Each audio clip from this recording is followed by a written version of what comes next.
할렐루야. 오늘도 참으로 좋은 날 생명의 삶으로 시작하는 여러분 모두에게 하나님의 놀라우신 크신 은혜가 넘치기를 주님의 이름으로 축복합니다. 저는 오늘 요한복음 19장 38절에서 42절 말씀을 본문으로 아리마대 요셉과 니고데모의 신앙 고백이라고 하는 말씀을 전하기를 원합니다. 사람들은 때로는 주변의 시선과 불이익이 두려워서 자신의 신앙이나 정치적 신념 등을 드러내지 못할 때가 있는데요. 그러나 진정한 신앙과 신념은 불이익을 감수하고 밝히 드러낼 때 온전해집니다.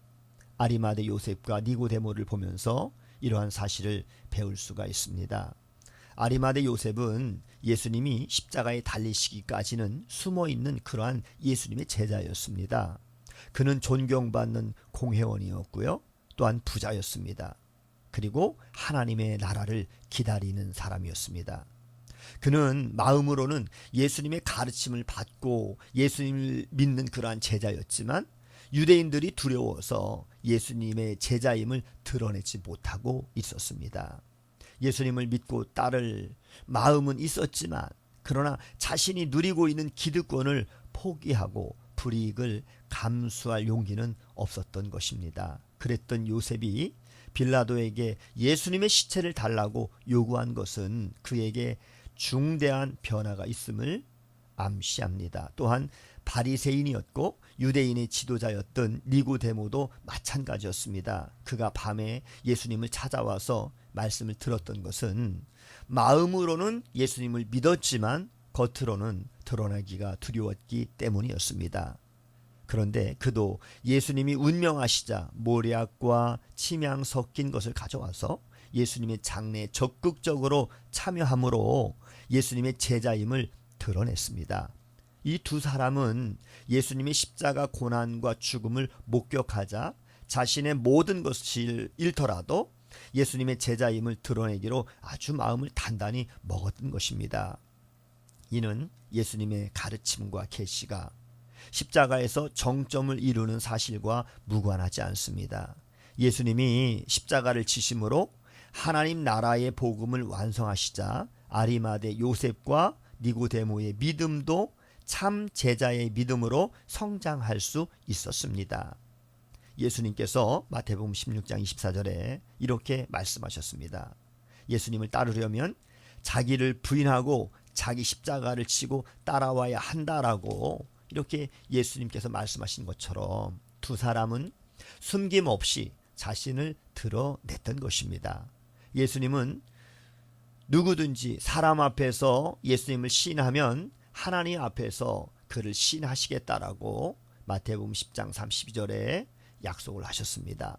성도는 그 약속을 믿고 세상에서 자신이 예수님의 제자임을 시인하는 용기와 믿음을 가져야 합니다. 아리마대 요셉은 예수님의 시체를 가져와서 유대인의 규례를 따라서 향품과 함께 세마포로 싸서 장사했습니다. 이는 그가 이사야서 53장 9절에 있는 이 예언의 말씀, 즉 그가 죽은 후에 부자와 함께 있었도다 라고 하는 예언의 성취였던 것입니다. 하나님은 예수님의 죽음과 장래의 모든 과정 속에서도 예언이 성취되게 하심으로 예수님께서 메시아심을 증거하게 하셨습니다. 아리마대 요셉이 예수님을 장사 지낸 무덤은 자기를 위해서 바위 속을 파서 만들어 놓은 그런 무덤이었습니다. 예수님이 부활하심으로 그 무덤은 빈 무덤이 되었고요. 예수님 부활의 아주 중요한 증거물이 되었습니다.